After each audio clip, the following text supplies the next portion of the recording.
Olá, estudantes. Vamos iniciar agora a nossa aula 11, a primeira aula sobre velocidade escalar média.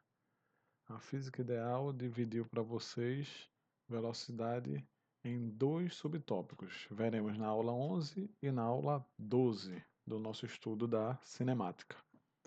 E iniciamos já com a famosa equação velocidade média é a razão ΔS sobre ΔT. De onde vem isso? Vamos interpretar. Veja, imagine que um objeto esteja aqui na posição P1 e que esse objeto se desloque no sentido positivo da trajetória e atinja aqui a posição P2 descrita. Posição, não confundam. Posição P1 está associada ao espaço S1. Assim como a posição P2 está associada ao espaço S2. E cada posição dessa está ligada, respectivamente, a um tempo. Então, imagine o seguinte: imagine que esse primeiro rapaz que está correndo aí tenha percorrido 10 metros em um intervalo de tempo de 2 segundos. Ou seja, dividindo aqui, é como se ele tivesse andado 5 metros a cada segundo. Agora imagine uma outra pessoa que anda esses mesmos 10 metros, só que leva 5 segundos. É equivalente, quando eu divido aqui, a 2 metros a cada segundo. O que é isso que a gente está analisando? Os dois andam 10 metros.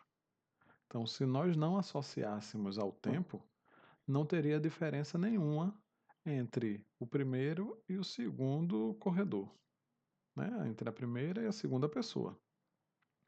Mas quando eu associo ao tempo e analiso a taxa temporal dessa distância, que é a razão do espaço com o tempo, eu vejo que os números que representam essa taxa são diferentes.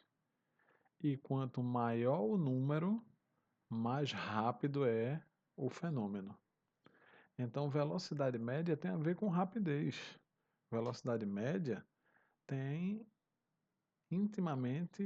está intimamente relacionada à razão do espaço-tempo, a taxa temporal de evolução dos espaços.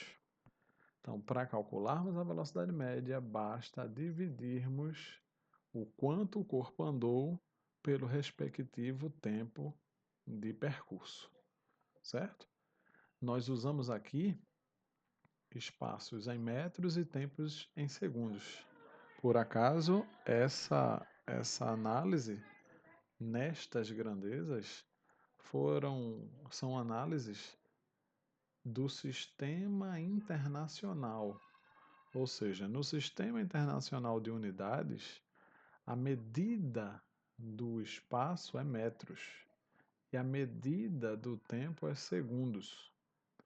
Já quando a gente olha no nosso dia a dia, um ônibus se deslocando numa via, aproximadamente velocidade média de 60 km por hora.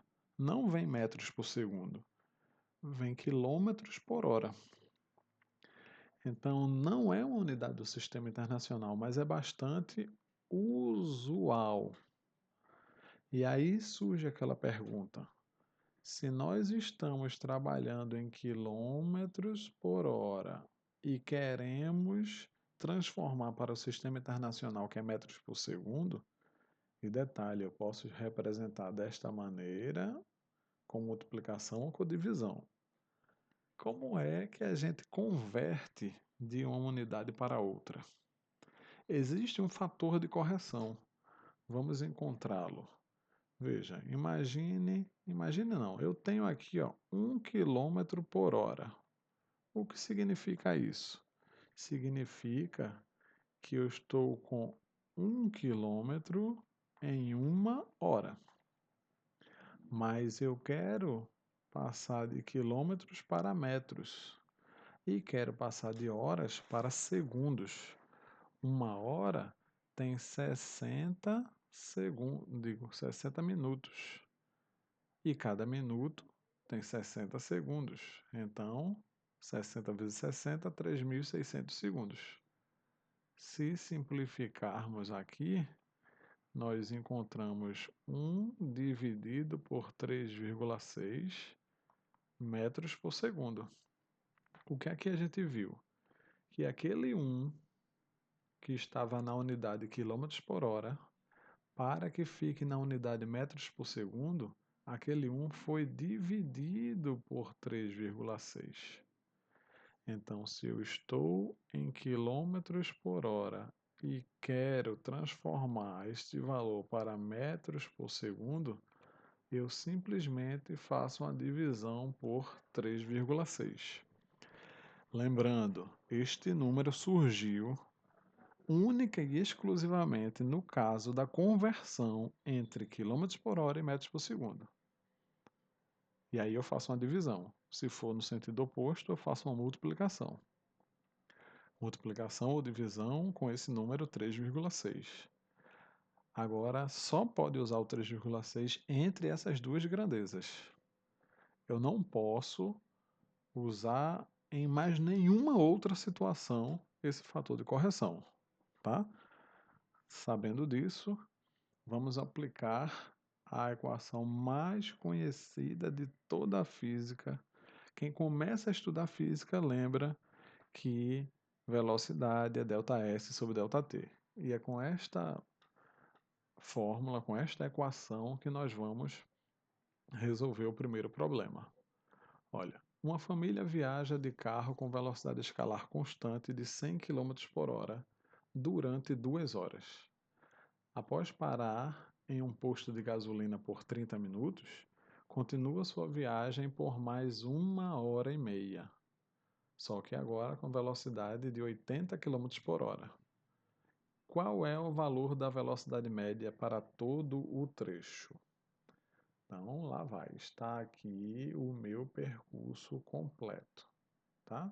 Saí daqui e cheguei aqui no posto após um intervalo de tempo de 2 horas. Enquanto eu viajava, o espaço ia aumentando, ó, e eu seguia com a velocidade média que eu vou chamar de primeiro trecho de 100 km por hora. Quando eu chego aqui nesse posto de gasolina, eu fico em repouso por um intervalo de tempo, que eu vou chamar de ΔTR, ΔT do repouso, de meia hora. Meia hora. Depois eu continuo minha viagem por mais 1 hora e meia até chegar no meu destino final, só que agora com uma nova velocidade de 80 km por hora. Ricardo, existe algum problema em escrever velocidade média 1 ou simplesmente V1? Tem alguma diferença? Para este problema e para este momento inicial, não tem diferença. Você pode escrever velocidade média 1 ou V1. Com o passar das aulas, nós vamos começar a diferenciar as velocidades. E nestas diferenciações aí começa a ter um detalhe, uma cautela maior. A princípio, pode escrever do jeito que achar melhor, tá bom? E aí ele quer que eu calcule a velocidade média para todo o trecho. Ele quer que eu calcule VM total, desde esse ponto de partida até o ponto de chegada aqui. Então vamos lá. Calcular a velocidade média para todo o trecho, basta pegar o ΔS de todo o trecho e dividir pelo ΔT de todo o trecho. Mas quem é o ΔS de todo o trecho? É o ΔS do primeiro, mas posso até botar zero, ó, que não teve ΔS nenhum enquanto eu estava em repouso, mais o ΔS do segundo trecho. Por que eu fiz isso? Porque existe um ΔT no primeiro trecho, existe um ΔT do repouso e existe um ΔT do segundo trecho. Aí, para esse ΔT do repouso não ficar associado a nenhum espaço, eu deixei o zero ali para encaixar os três termos. Tá bom assim? Os intervalos de tempo eu já tenho, que o ΔT1 é de 2 horas, o do repouso é meia hora parado e o ΔT2 é 1 hora e meia. Seguiu aqui. Mas os ΔS são quem? Eu tenho que lembrar que velocidade é ΔS sobre ΔT. Logo, o ΔS do primeiro trecho, basta passar para cá multiplicando, ó, é a velocidade vezes o tempo.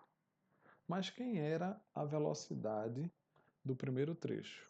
O problema falou que era 100 km por hora. E ele manteve esta velocidade de 100 km por hora por quanto tempo? Por 2 horas. Então, o ΔS1 dá 200 km. Esse ΔS1 aqui, 200 km. O zero não interfere, né? Mais o ΔS2. Quem é o ΔS2? Velocidade é espaço sobre tempo. Então, o espaço 2 é a velocidade 2 vezes o tempo 2, que é 80, que é a velocidade do segundo trecho, né? Vezes o tempo, que foi de 1 hora e meia. 80 vezes 1,5 dá 120 quilômetros. Olha só, pessoal. Eu tenho agora que resolver apenas esta equação aqui de cima. Resolver apenas isso.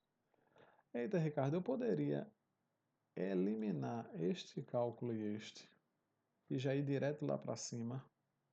Poderia, se a gente fizesse esse cálculo aqui mental. E o cálculo mental seria: se eu tenho 100 km por hora, significa dizer que são 100 km em 1 hora. Se são 100 km em 1 hora, são 200 km em 2 horas. Então você já enxergaria isso aí direto. E 80 km por hora, aí eu diria assim, 80 km por hora são 80 km em 1 hora. Tradução, 40 km em meia hora. Então seria 80 km devido a 1 hora, mais 40 km devido a metade de 1 hora, que daria os 120. Então poderia ser substituir este cálculo e este por essas duas relações mentais, tá bom? Gostaram da dica? Vamos finalizar a questão aqui, olha. Somando aqui 320 sobre essa soma aqui que dá 4 horas. 320 dividido por 4 dá 80 km por hora. Esta é a velocidade média de todo o trecho. Que significa dizer o quê? Significa dizer que se essa família não parasse e mantivesse a velocidade de 80 desde que saiu de casa até o destino final, chegaria nas mesmas 4 horas, comparado com essa situação de manter 100, ficar parado e depois continuar. Tá bom? Tranquilo aí essa questão? Ótimo. Pausa o vídeo, anota tudo direitinho, refaz a questão sem olhar, depois solta o vídeo, confere e segue aprendendo, fera. Segue aprendendo. Vamos para a questão 2. As cidades de Quito e Singapura encontram-se próximas à linha do Equador. Ou seja, nós moramos aqui no planeta Terra, que é uma esfera. Nós não somos terraplanistas. Isso aí é para quem não é da ciência. Então, o planeta Terra é uma bola, é uma esfera. Estar próximo à linha do Equador significa dizer que está na linha do raio. certo? Do maior raio terrestre. Em pontos diametralmente opostos no globo terrestre. Opa, o que é isso? Então vamos tentar aqui fazer uma esfera, fazer aqui uma bola, tá?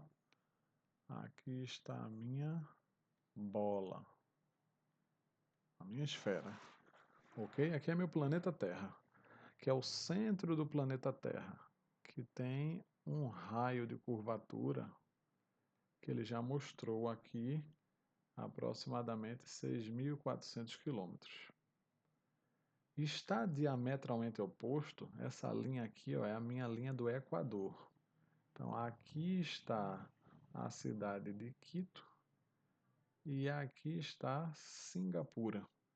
Diametralmente opostos, ou seja, o diâmetro é essa linha aqui, olha. Está diametralmente oposto é passar pelo diâmetro, em lados opostos.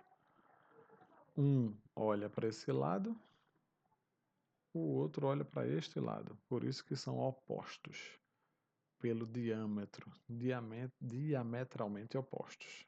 Tá bom? Então eu não consigo viajar por aqui, por dentro do planeta Terra. Eu tenho que seguir pela parte externa aqui, ó. Ou por aqui, ou por aqui. Mas eu sigo pela circunferência externa.